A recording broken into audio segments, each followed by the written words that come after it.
Our food conversation and our concern is always about nutrients, fat, carbs, salt, calories. What made that Dorito successful was none of the above. That was all the same.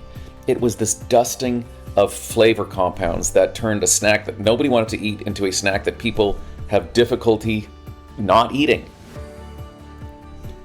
Welcome back, friends. Thank you for listening to Serves You Right. Today, I am talking to Mark Schatzker, author of Steak, The Dorito Effect, and The End of Craving. Mark has one central question: what's going on with food, and why does it taste the way it does? He explores the progression of industrial agriculture, what is going on with flavor, how is it possible that pigs, chickens, cows are all bigger, younger, and it seems less flavorful these days. Super fascinating guy. If you ever eat food, which I assume most of you do, if you are interested in cuisine, if you want to know what exactly is going on with Doritos, this is the one for you. All right, let's do it. Mark Schatzker, welcome to Serves You Right. Thank you for having me. Yes, I promise not to butcher your last name anymore. I apologize. No, doing great.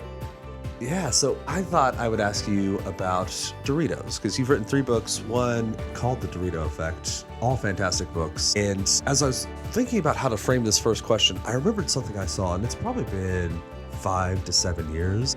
It was just a random throwaway thing on Facebook, but it stuck with me. And the post was, do you know that the average Cool Ranch Dorito has more Cool Ranch flavor than the average peasant in the medieval age would ever see in their whole life? It was like, clearly just an absurd post, like as a joking thing. I remember when I saw it, I was like, okay. But after reading your book, I don't know, it's something weird is happening with our food. And you point that out.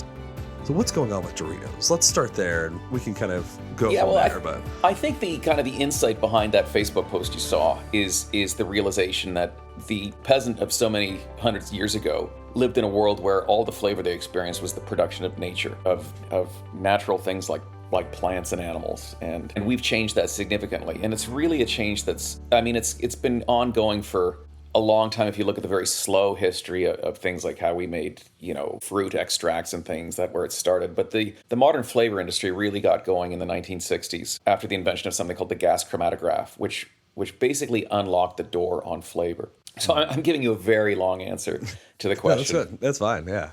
But that's what made Doritos possible. And the reason I called the book The Dorito Effect is because Doritos are probably the most successful snack food of all time.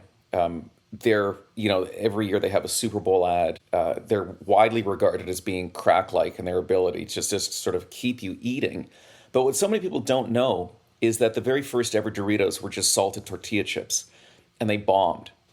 And it almost never happened. And the guy who invented them, a guy named Arch West, was sort of brought up to face his executives, and they said, "What are you going to do about Doritos?" And he said, "Let's make them taste like taco." And this actually got laughs. And one of his colleagues said he doesn't understand the difference between a thing and a flavor. And this was a pivotal point in the history of food, because up until that time, different things had flavors. If you wanted the flavor of a taco, you had to get a taco. If you wanted the flavor of a hot dog, you had to make a hot dog, roast chicken. We had sort of simple fruit extracts and rudimentary flavors that were pretty unconvincing. But the gas chromatograph let us unlock flavor. It's interesting. If you look at certain cookbooks that were interested in nutrition at the time, we knew a lot. We knew about protein, we knew about the essential vitamins and minerals, we knew about carbohydrates, we knew about fat, we knew about the omega-3s and the omega-6s. Flavor was a total mystery. Nobody understood, why does coffee taste like coffee? Why does chicken taste like chicken? Why does grapefruit taste like grapefruit? And it's because flavor exists. It's measured in parts per million, parts per billion, parts per trillion. It was just this kind of ephemeral ghost. What is it? And it was the gas chromatograph that unlocked it. And once we could identify the flavor compounds in food, we started producing them in factories. And that's what let us take a salted tortilla chip and imbue it with the sensory characteristics that are taco-like. Did it taste exactly like a taco? Did people literally think I'm eating a taco? No. But it had the sort of the zing, that kind of umami depth that made a tortilla chip taste more like a food that it isn't. So it let us basically start faking. And what's so important is that our food conversation and our concern is always about nutrients, fat, carbs, salt, calories. What made that Dorito successful was none of the above. That was all the same. It was this dusting of flavor compounds that turned a snack that nobody wanted to eat into a snack that people have difficulty not eating. And that is the importance of flavor. And that's why I wrote that book. Yeah. I love how you frame so thoroughly. Like, flavor used to be information, and flavor still is information, but information can be misleading now. You know, it's the news, but now the news online, where, you know, it's crowdsourced and you can't really trust the sources. And all of a sudden your taco flavor is not a taco. It's a Dorito. Yeah.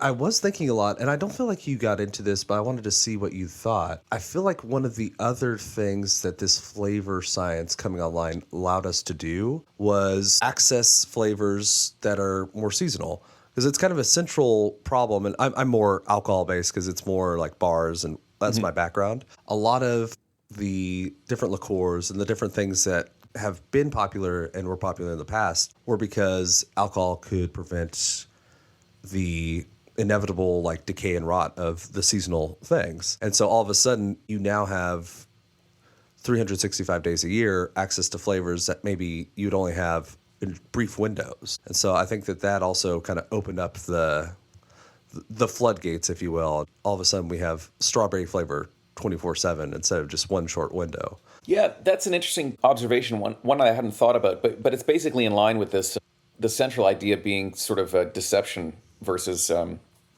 truth, versus veracity. And that's the concern. What's so interesting to me is that flavor is how we experience food in the moment. You know, every time you sit down to eat, there's an expectation of a flavor experience, and one that you want to optimize.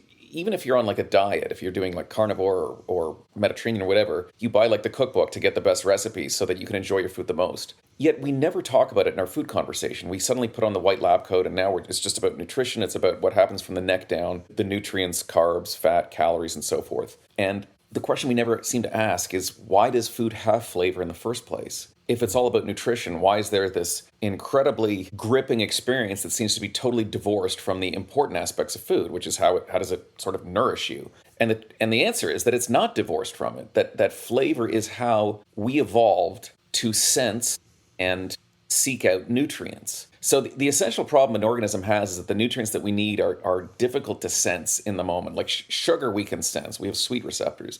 But you know, the vitamins and minerals, they're very stable. They're really hard to sense. So what we do is we sense the things we can sense, which are odors, which are what we call volatile aromatic compounds. And we can sense those in the moment, and the brain associates those things. So what we talk about when we talk about flavor, it's actually a blend of two things. It's the basic tastes that you experience with your tongue, sweet, bitter, salty, sour, and umami. But it's also aromas. And people are like, well, that sounds weird. That's like sniffing. So when you sniff something like you sniff your coffee or you sniff a bouquet of flowers, that's called orthonasal olfaction. The air is going in through your nostrils and your smell receptors sense it. But there's something called retronasal olfaction. And those are those vapors wafting into the back of your throat, and they go up that weird hole in the back of your throat that connects your nose to your throat. They go up in there, and you sense the odor of the food as you're eating it. And that is where so much of the flavor comes from. That's what makes a strawberry taste like a strawberry, chicken tastes like chicken, and that's what flavor is. And the reason is your brain is trying to get a handle on what's coming in, because it's got to figure out, you know, we use different hormones to metabolize different nutrients. We want to get a sense of how much is coming in. So flavor is, as you said, information. And that signal was incredibly useful and truthful for millions and millions and millions and millions of years. It's not to say that you can find cases in nature where you know that there can be some deception, but it's pretty rare. It's almost like footnotes.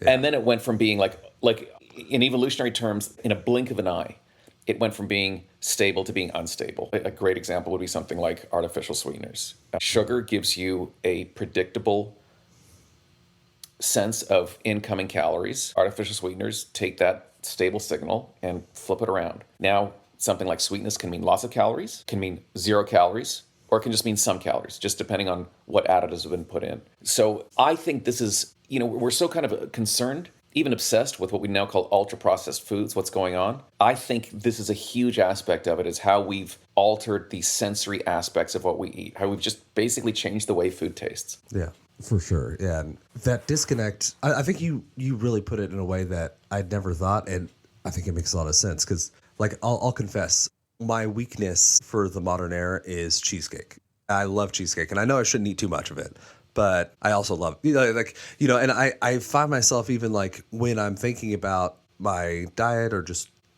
watching my weight, I'll still have these moments where I'm like, well, I'll just get one. That's fine. And I've never been able to understand why I have that sort of desire, even though consciously I know I shouldn't be doing these things. They're like, I shouldn't eat it. I want to watch my health. You kind of walk through like this mismatch that you see where we're using, these alterations where the information coming in, you're tasting things that maybe the sweetness levels don't match with what's coming into your body. You tie that to, when there's uncertainty, the evolutionary directive is if you're not sure what's happening, work harder, because that's like a tried and true method to make sure you survive, which in terms of eating, working harder means eating more, which is not what I want to do. And that is like the central problem with obesity in the modern era. People have all this crave-worthy food that has all these alterations and the body's confused, it seems like. And so it just eats and eats. Yeah. Well, let me begin with your concern about cheesecake, because I wouldn't be concerned about cheesecake.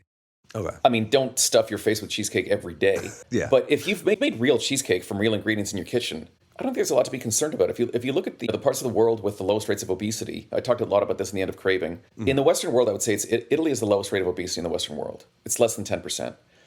It also has the best food in the Western world, arguably. I would say it's probably Italy and France, but I'll take Italy over France. So we tend to think that obesity is caused by this kind of overindulgence in the pleasure of eating. And if that were true, then Italy, the Italians would be the fattest in the world.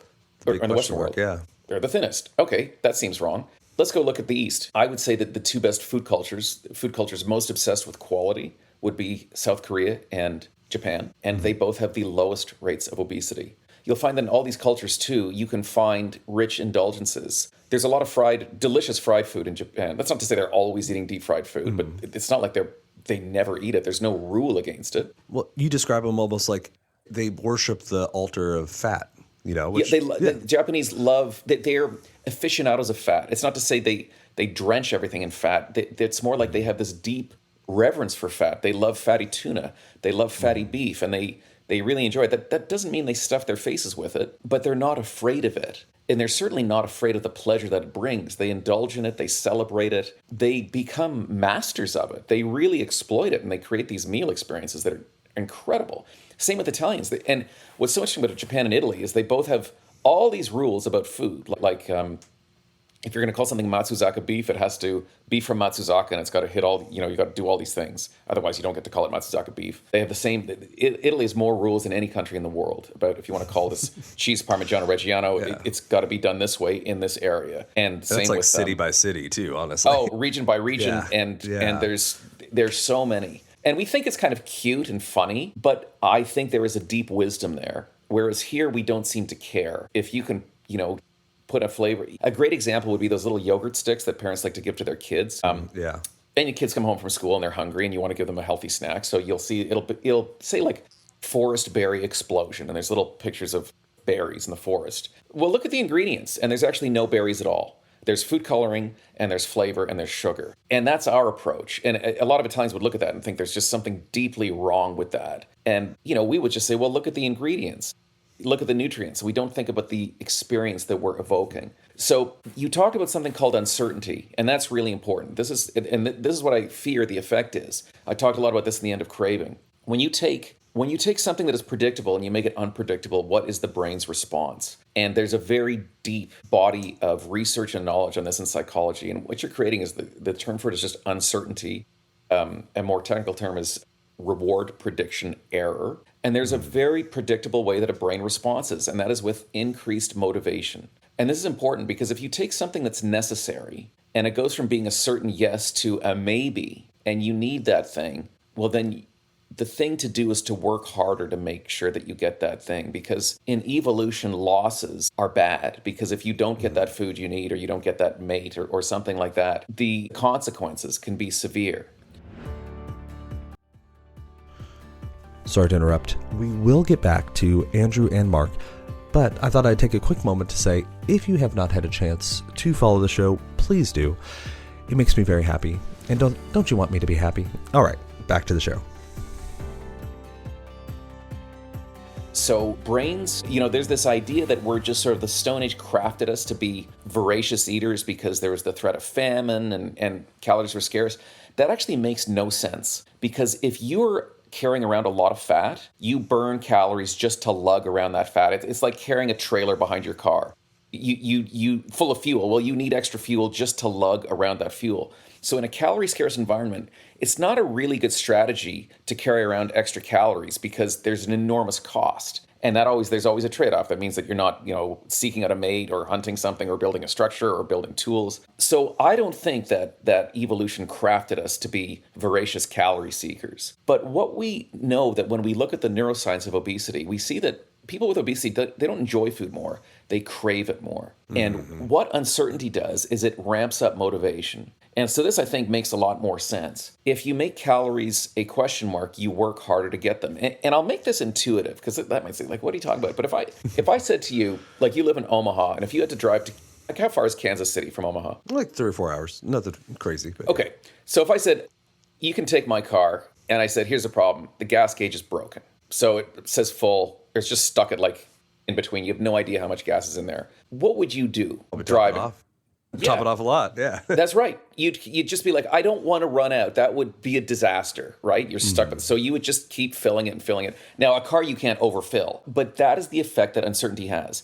If I told you have a flight that leaves in 3 hours and your watch is off by an hour, what would you do? Go early, yeah. You'd go early. So you see how that sort of ramps up the motivation, right? Not only would you go early, you'd be like, crap, I might be late. Like, you'd feel that burst of anxiety, and that is what uncertainty does. In a twist, even more if it's something, like if it's just a short flight that I'm seeing a friend or something, like, all right, maybe I'll push it a little. But if it's like international, I spend a lot of money, I go real early. Because I'm like, right. I can't miss that. I got to get the bags checked. I got to get everything, So yes, the more important, the earlier you go. Yeah, so that... And that's essentially how gambling works. That's why gambling works. It's really interesting if you look at, the psychology, the psychological research on gambling, because for a long time they thought, well, the reason people gambled is just the promise of riches. I might strike it rich, I might hit it big. But then they notice that, like, well, it's weird though, because then you'll have like a multimillionaire will bet $10 on a football game with a friend just for fun. These people can't even calculate their net worth, but they know that $10 is really not meaningful, but yet they're engaged in this. And the reason is that a gamble is essentially an invitation to uncertainty, and it draws us in.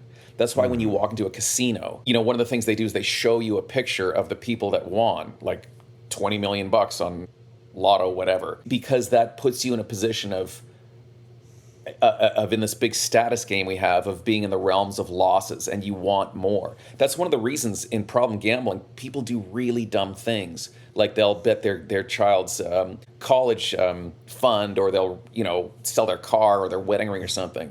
But that's because when you're losing, that's the worst thing. You want to get back into the realm of gains. And so on a very deep level, there's this wiring for gains and losses that really has a propulsive effect on our behavior. And that makes this whole idea of uncertainty come into focus. And that, I think that's how it can kind of click and you go, okay, that's what's happened. That is so much about what's happened to our food, is how we have created an unstable signal that the information the brain gets on the way in no longer matches what winds up in the gut.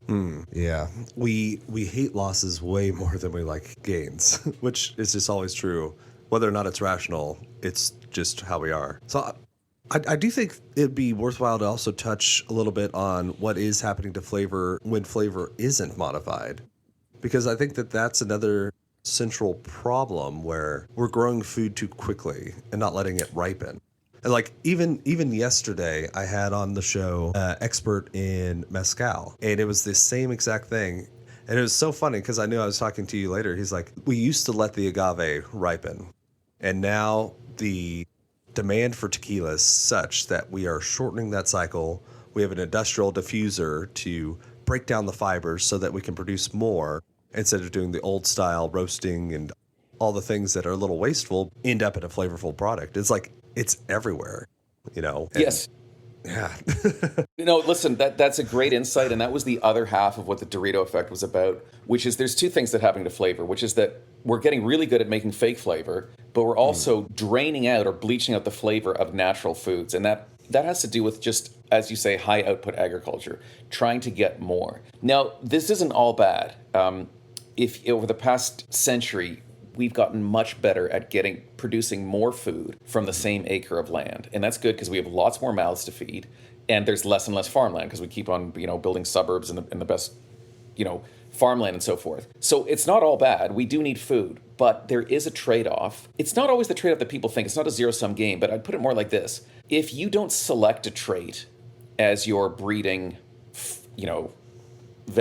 plant, you're going to lose it. So the two best examples, it's probably tomatoes and strawberries, are something that just, we want them to be delicious. We've experienced them at their best, yet they almost always suck. It's almost always a letdown. And the reason is that they're being slowly bleached to flavor because when we breed new varieties, we look for what are called the agronomic traits, which is things like yield. We want lots. We want shelf life. And that's a good thing. You don't want your strawberries to turn to mush in 2 days. We want disease resistance because you don't want some blight that wipes out your crop. And those are the things that we breed for. But nobody sits around going, is that a tasty strawberry? Is that a tasty tomato? So if you don't select a trait, you're going to lose it. So we've lost flavor for the same reason that we as humans don't have tails. Once upon a time, our ancestors did have tails, but when you don't select a trait, when there's no advantage to that trait, it goes away. So that's what's happened to flavor. So if you think of flavor as the incentive to eat, it's just you sit down, you want your food to taste good, to have flavor. Remove the flavor from the whole foods that we should be eating, the stuff that comes from the farm, and we put it in the ultra-processed foods that we should not be eating. So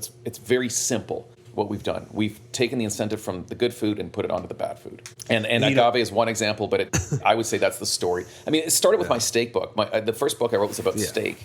And that's where and what I really noticed, there's some terrifically amazing steak in this world, and there's some phenomenally bad steak in this world, but mainly there's just an awful lot of very mediocre steak. It's I call it mature veal. It's just, it looks red, it doesn't taste red, and that's why we put Montreal steak spice on it. And anyone who works in a restaurant has to work awfully harder now to make food have flavor because the incoming ingredients are just not up to the task. That's why the Italians and the Japanese have all these rules, because they care about flavor and they know that if you don't care, you're going to lose it. And we don't have that. We just basically buy what's cheapest. I grew up in Pampa, Texas, and it's next to Hereford, and it's not far from Amarillo. So that whole section in the book where it's like 72-ounce steak, I drove by that so many times. And I drove near Hereford, and I got to smell the smell of industrial beef raising. Yeah, so feedlots, I know it. Yeah, it's something that you can't describe until you experience it.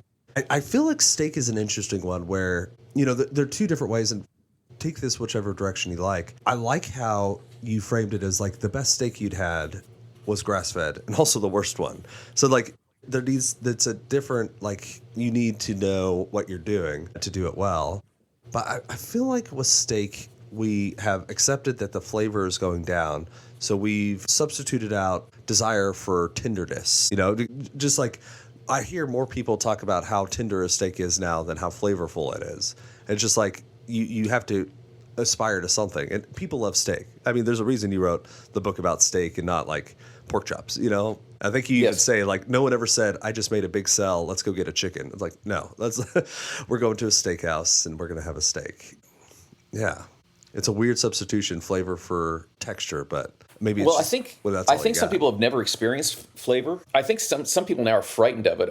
I've also written a lot about chicken, and I mean, modern broilers have no flavor. And most people have never really experienced the flavor of chicken. And I've actually told some people, here's where you can get a good chicken. And some people don't like it. They just want this sort of bland, widget that they can impose flavor on. That's how alienated we have become from true flavor. And I think there's a real danger there. And I think you're right about steak. I've been in places, like I remember I was in Patagonia fishing with my brother, and we went to this restaurant and I don't even know what cut it was. It was thin and quite large, and it was chewy. Like, it had some serious chew, but my God, was it flavorful. And I will happily take a little chew if there's some real deep beefy flavor, because that to me is it just speaks to my soul. I love it so much. An industrial kind of a, tenderloin, almost fork tender, but no flavor. What's the point? I'm just so not interested in that. But some people want that. Yeah. And I mean, you get used to it. Like if that's what you've grown up with, that's what you have known your whole life, like, yeah, that's what you Yeah. got. Yes. I'm also thinking, it's one of those things that I always go back to, again, because I'm just so beverage heavy. Scotch back in the day was not very popular. And a lot of the reason it wasn't very popular is just because Scotch was so intense. And it even was more intense back in the day before industrial production. But Scotch started taking off when they started making blended whiskeys. So they toned down the flavor just a little bit.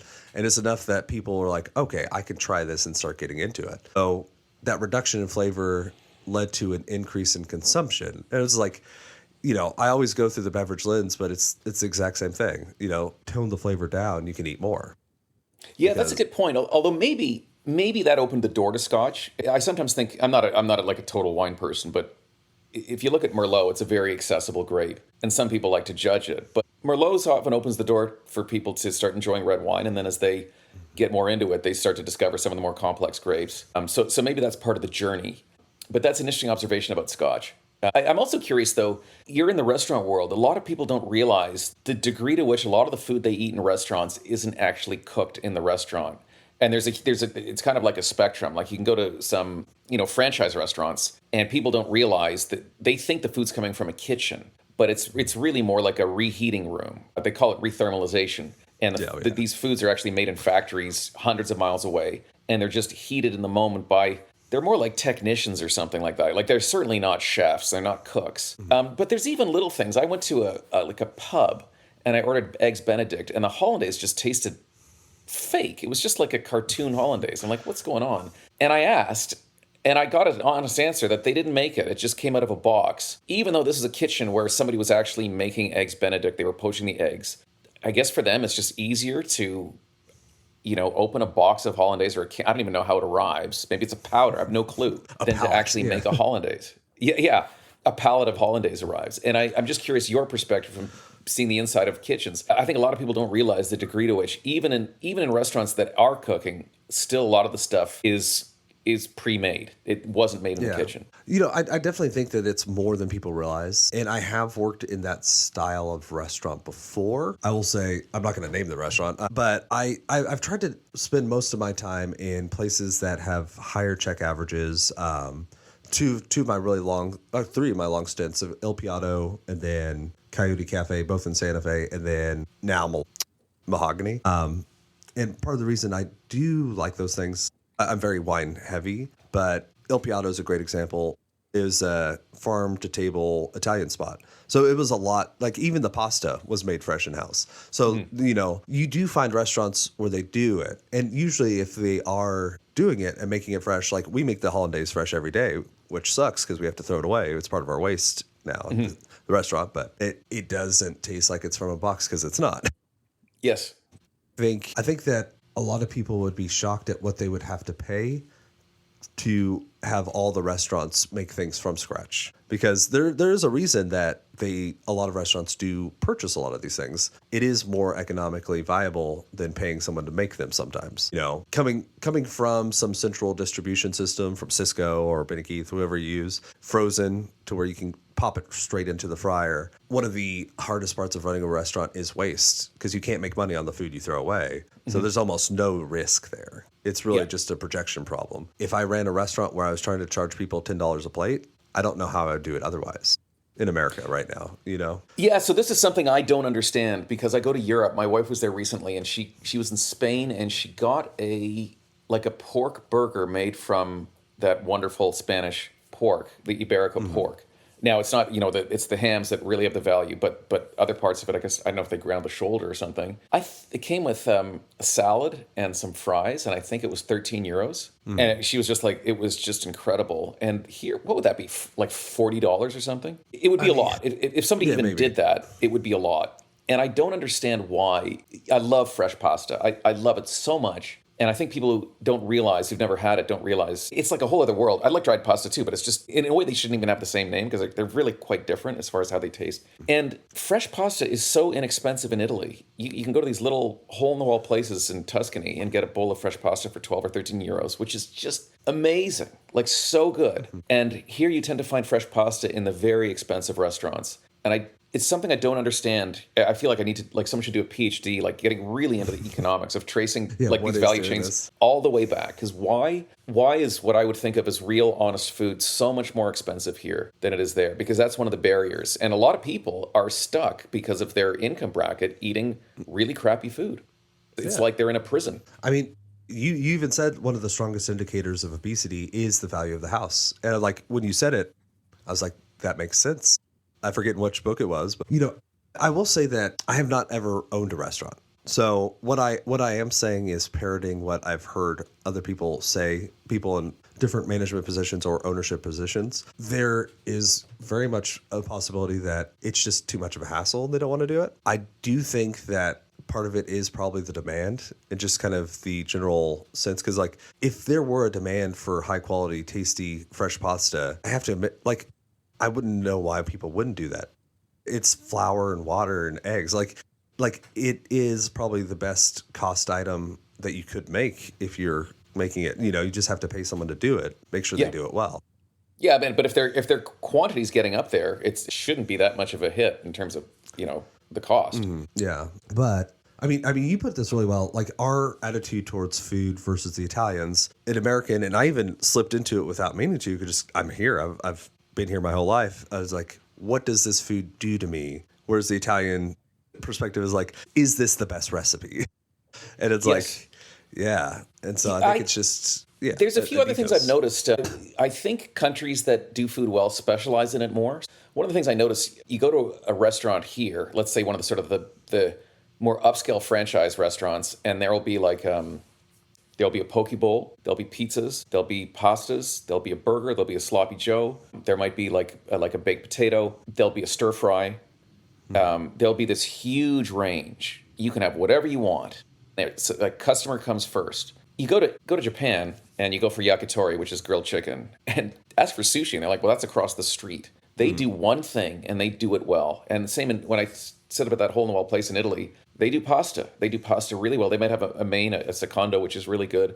But the range of what they're offering is very limited. And I think it's kind of this Japanese idea of omakase. I don't think the customer is always right. I think the customer often is wrong. I mean, the reason you're going to a restaurant is because, in theory, the person in the kitchen knows more about cooking than you do. So I think part of our problem is we ask restaurants to do too much and satisfy, and we have all these, put the sauce on the side.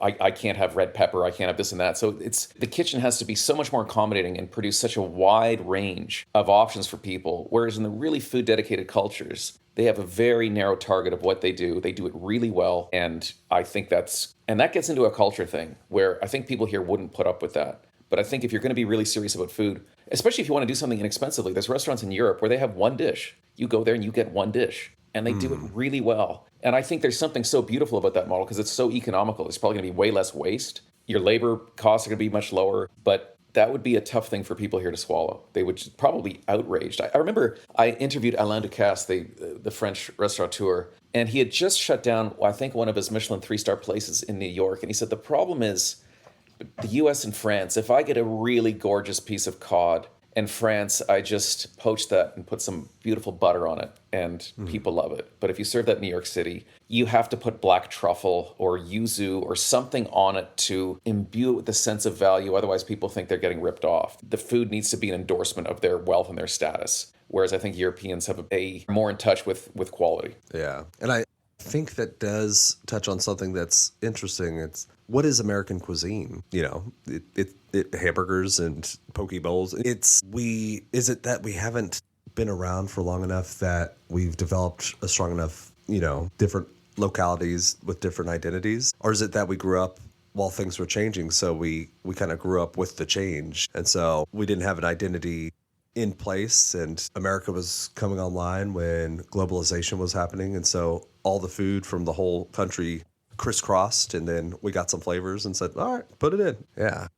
I think that story is broadly correct, but what I will add to it, which I think most people don't realize, is that there's this idea that in France and Italy and Japan, everybody's eating traditional food, that the food on their plate is something like it was 100 or 200 years ago. And it's kind of a little bit true, but it's mainly wrong, because the same agricultural revolution that changed food for us also changed their agriculture. 120 years ago in Italy, they were eating way less meat, way less cheese. They were poor, and their diet was much simpler. So everybody's diet has undergone a revolution. But for some reason, in these countries we're talking about, perhaps there's more tradition informed how their cuisine changed. But they were just, like, it's really interesting. I talked about this in the Dorito effect. Chickens really started to change in the late 1940s, 1950s. We started to get much better at breeding chickens for growth. Chickens used to be really expensive, and eating, roast chicken was quite rare. Chickens were mainly for eggs. The French noticed that chicken was changing, and they formed the La Belle Rouge label, La Belle Rouge, in the, I think it was 50s or 60s. The French farmer said, something not good's happening to chickens. We're going to make sure we do it the old-fashioned way, where chickens have access to pasture and they're slow growing. We noticed it here too. I've documented in cookbooks where chefs are saying chickens are getting, Julia Child said they taste like teddy bear stuffing. But we didn't care. So it just gets down to this weird cultural thing that I can't put my finger on. Why do some cultures care about flavor and quality so much more than other cultures? It's not money. GDP per capita is in the US just destroys Europe. Way more wealth. But Europeans put more money towards food and seem to care about it more deeply. Yeah. I can't answer it. It's just one of these strange riddles. So it reminds me of something, and again, I always just go to alcohol examples because that's what I'm steeped in. So there's a very interesting debate going on about the word terroir. And there are people on both sides of the fence in wine saying it doesn't exist on the far extreme, and on the other extreme saying it's everything. And there's a UC Davis professor, and I'm kicking myself, I can't remember his name, but he wrote a large diatribe against the word. And so he traced it to where it started and where it ended up. And so originally it used to be a pejorative where it'd be like goût de terroir is like your wine tastes like dirt, essentially. Mm-hmm. And then it had two upticks in common usage, and both of them happened when French wines were threatened. When phylloxera got really big, and all of a sudden there are all these imports from Algeria, and so the French first start saying, no, you need a terroir to make a wine. And then when Judgment of Paris happened, and American Napa, Cabs, and Chardonnay beat French wines in a blind taste test, it was used kind of as a bludgeon. It's like, well, no, you need to have a place, and America's too young.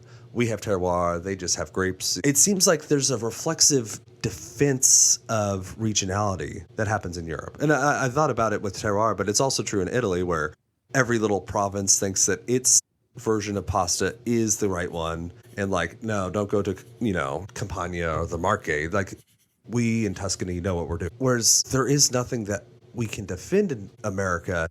At least, like, it doesn't seem like it, because we're a nation of immigrants. There's no, like, background. Maybe, like, Native Americans, but even them, like, they were pretty much, shuffled to the side and treated pretty horribly, and there was not a lot of celebration of their traditions, and so we kind of took over the land, and there was no background to protect. Mm-hmm. Yeah. No, I think with that a lot. I mean, I think there is a terroir thing in wine. I don't consider myself a wine expert, but I've had 2 or 3 times with my wife, I've had in my life, I've had a Burgundy that like blew my mind. Now the problem is then you go chasing it and you spend lots of money on 10 more bottles of Burgundy and it doesn't happen.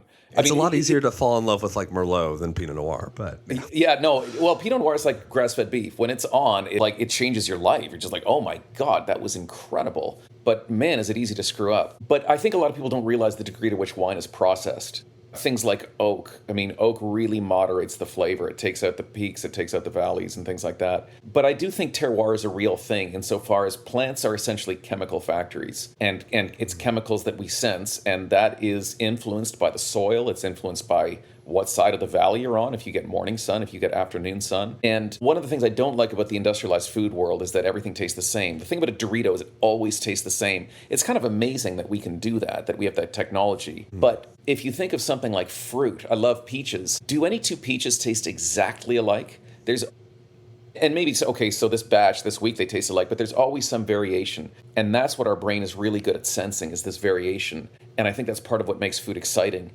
My steak book was the search for the world's best steak, but the truth is it's the variation that makes it so exciting, that you can go to Scotland and have a Highland steak that has a particular texture and feel to it. And that's very different from Wagyu beef in Japan. And so I think where I put the difference is that nature specializes in complexity, and humans are simplifiers. So in a flavor, there's so many flavors. It's funny, we're afraid of chemicals. You know, there's like 38 chemicals or whatever in a Twinkie. If you look at the ingredients of a strawberry, go from here to the moon, there are thousands and thousands of chemicals. That's why a truly authentic strawberry flavor will have maybe, if you want to really make an incredible strawberry flavor, it might have 35 flavor compounds or something. Our strawberry flavorings, that's just too expensive. It's too complex. So humans are just great simplifiers. So you can use terroir in this sort of snobbish way. I think there is some truth to it. I think sometimes I like some of the weird tasting European wines because for some reason they taste actually better when you're there than when you bring it home. Yeah.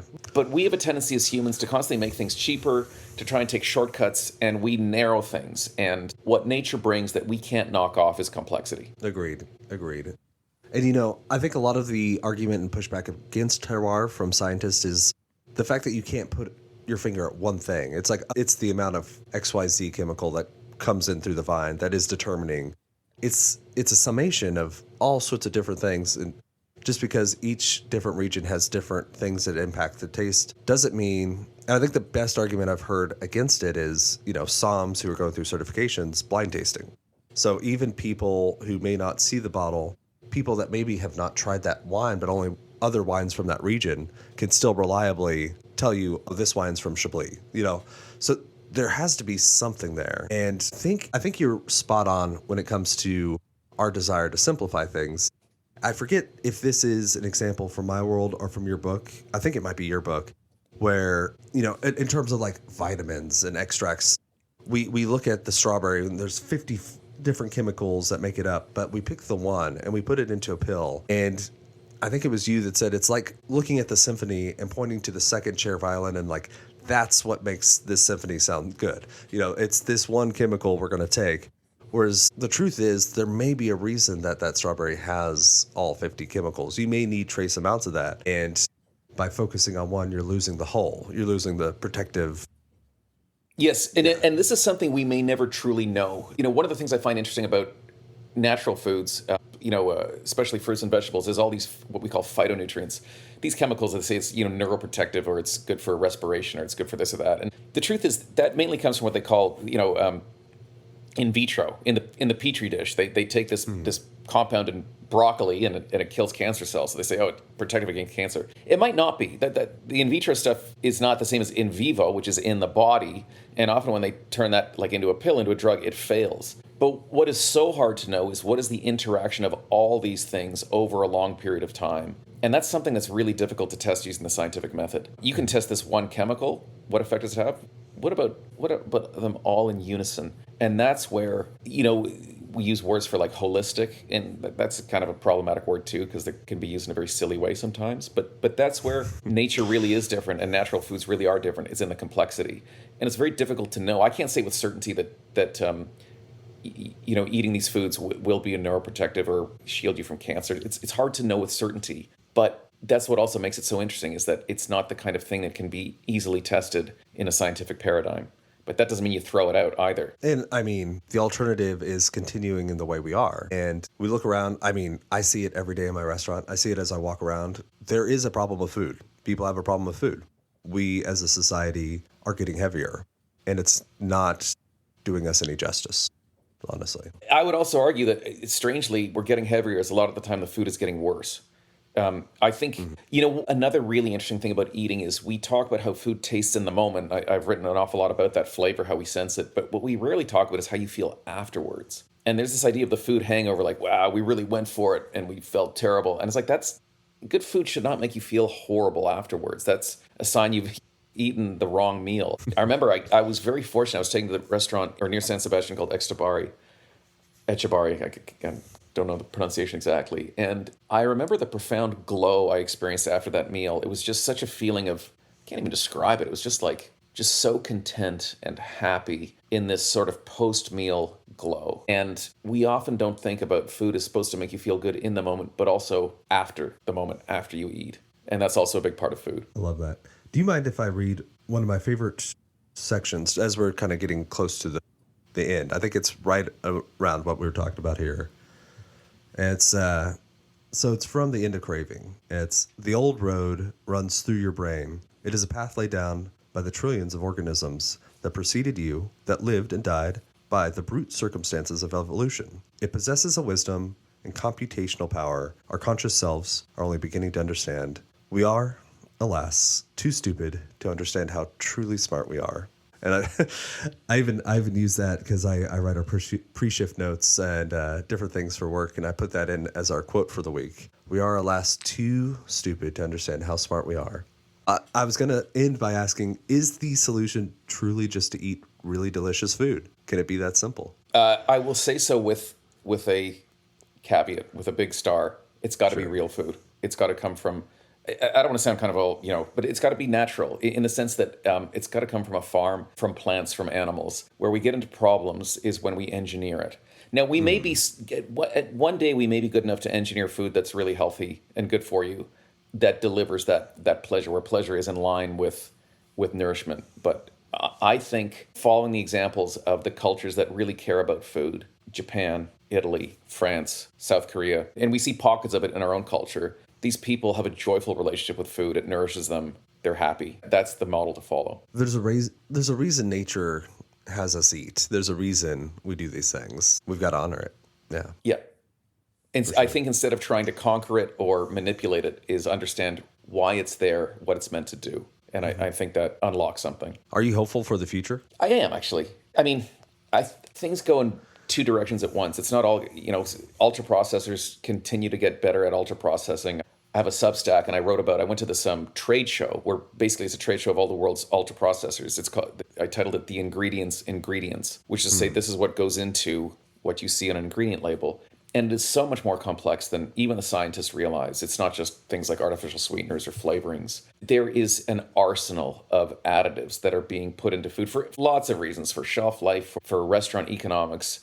But it all, and I'm not a chemophobe. I'm not saying these chemicals cause cancer. I'm saying when they have a sensory effect, when they have some impact on the way your brain senses a meal, I think that's a problem. I think we should be spending a lot more of our resources investigating what are the effects of that.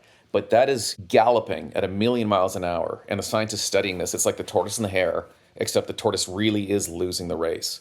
They are so plodding, and I'm not faulting them. Science has to be that way. But our understanding is 1% of our ability, if that makes sense. So, it does, yeah. But that said, there are people like you. You're representative of a culture that does care about these things, where we care about where ingredients come from. We honor them, and we honor the people that create them and present them. And I think that's also, craft beer is a great example of how things have gotten better. The world of beer is, I'd way rather be a beer drinker in today's world than in the 90s, when it was just Bud Light, Coors Light, and Michelob Light. Yeah. No, I mean, I think that we got a taste of what globalization and homogenization does to food and beverage. And I think like any trend, you play it out to the end and it becomes its own caricature. You're like, okay, we're all drinking Coors Light and we're all drinking that and maybe like vodka sodas. So as low flavor as you can imagine. Industrial wine, some Moscato grown in the middle of California, hyped up with sulfuric acid just to make sure it'll stay shelf stable. And we're eating bland chicken. It's like, we went all the way there. And I think a lot of my generation is asking, like, it seems like there should be more here. It seems like there should be something more. What is going on here? And I think that question of like, can we have less but better is starting to pop up. I do think a lot of the like no and low alcohol movement, from what I can see and from talking to younger people, is not that so many people are going sober. Just why would I pay for kind of substandard things? I'd rather just have one drink than three and to make it a really good drink. And so I think there is that movement towards quality, and we'll see, because again, it's like you were saying, two paths. We got hopefully a path bringing us back to how things have been, and the makers of chemicals keep getting better. So I do think, shout out one of the best examples, one of the best descriptions I've ever heard about that tricky issue of describing chemicals synthesized from natural products as natural. Your analogy of like, that's saying only going through the Golden Gate Bridge is you're in real San Francisco. If you fly in, that's fake San Francisco. It's like, yes, you may have synthesized this chemical from a pine cone, but that doesn't make it natural. Yeah. And also, my friend Camper English is big into safety when it comes to cocktails. He runs a website, and his thing is natural does not mean edible. And like, nature's filled with poisons. I mean, it'll kill you. Yeah, absolutely. No. I think people don't realize that. I actually, sometimes I have an issue with red wine. It keeps me up at night. And red wine is very rich in things like tannins. And there may just be so much that I can take before my body doesn't love it. For the listener at home who wants to know more about you, where they can find out more about what you do, where should they go to check you out? I have a Substack. My name, Mark Schatzker. Just Google it. SCHATZ.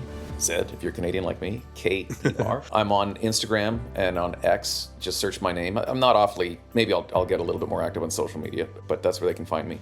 And they can read my books. Perfect. Yeah, perfect. And the books are Steak, The Dorito Effect, and The End of Craving. Yeah, yeah. And produced in that order, if I remember correctly, right? That's correct, yeah. Awesome.